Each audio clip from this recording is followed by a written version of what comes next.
street boys only collect what has been thrown. We don't go to people's houses to tell them, give us the electric waste. We only collect what has been thrown. And what has been thrown is very few compared to what people are still handling in the houses. A lot of waste is still in water because, in water you cannot walk picking directly.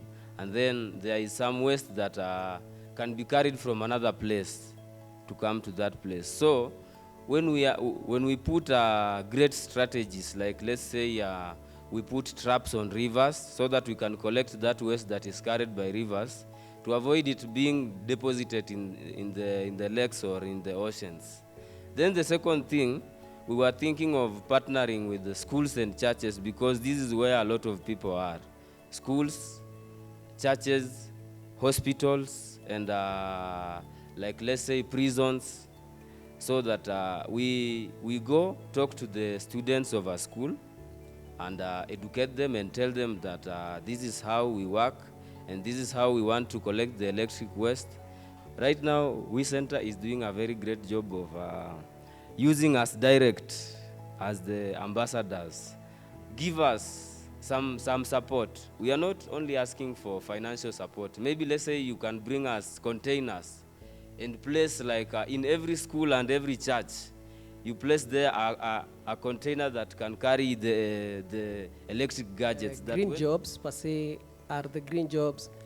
It's an emerging term that connotes the jobs that are being created because of the countries, because the world is adopting circular economies and sustainability.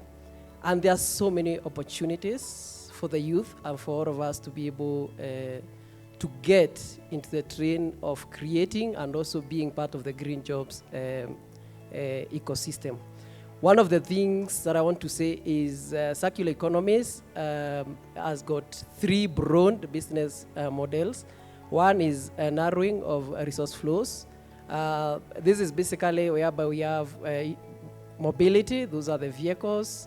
Then we got electronic waste and all these machineries. And then we have slowing the resource flows is one of also a major circular economy business model, and the closing of the resource flows. I'll give practical examples of what BOPINC has done around these three broad circular economies business models. We have a program called OFAMS that works with the SMEs that take organic waste and produce products to the market, such as organic fertilizers.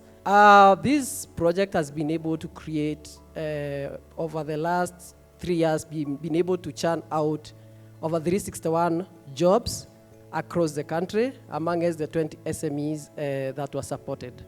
So we care about the youth. And maybe the announcement will be made formally, but we are having, there will be a project that will spur entrepreneurship in the e-waste ecosystem. And the population, the target population is the youth. So the youth in that ecosystem, the collectors, those who are doing repairs, those who are doing reverse engineering. I went somewhere and I saw we have very creative youth doing reverse engineering of some products and bringing out very nice products in the market. If you want a mini speaker, something like that, don't go to the supermarket, ask me.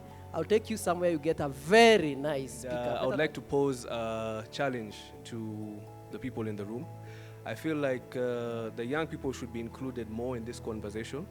And we, as Kijani World, we focus on the young people. And we realize that a lot of, we're used a lot as statistics, the youngest people, this amount of population are young. But we also need to be empowered through partnership, through education. I recently just finished my degree in USIU. And I was having a conversation with the young people, and I was saying, when I was completing my degree, we had career talks and career days, and I had a career counselor who would tell me, these are the opportunities you have, this is what you can do. And I realized that there's no conversation about green jobs, there's no conversation about e-waste management. And I feel, given that we are going to be the people of tomorrow, as he's saying, we need to be included in this conversation more. And I really also appreciate we for, first of all, inviting us. This is our second time speaking on the International e-waste conference. And I just want to let everybody know here that we are ready. We are determined to be part of this change, and we are determined to be part of this fight. And people like we should have talks and conversations in schools, in universities, because once these young people who are now in high school and university, once they come to the job market, these are the jobs that they should be exposed to. Just something to help all of us when we are thinking about working together. We need public-private partnership, which we encourage all of you in terms of e-waste, in terms of working Nairobi County. When we are talking about the innovation hubs, and that we have a program we are calling Adapt a Hub. And we want to have 85, that is within the Mashinani, within that small locality within Nairobi. So if you're there and you're interested in a program here and there, you think you can support the youth, please come to us and we can see how we can work together. Adapt a Hub is very open, and it is accommodating any type of innovation that you think will help a Kenyan young person. Public participation is very important. We've realized that when we call for public participation, very few people come. And those who come are probably the young people. Yet people who can influence policy don't attend the public participation. So when we do public participation, it is on media, it is in newspapers, and the local area chiefs comes, all that information gets to you, because we want to get the opinion of the public in terms of policy, regulations, and any kind of framework. So please come on board so that we can join our hands together.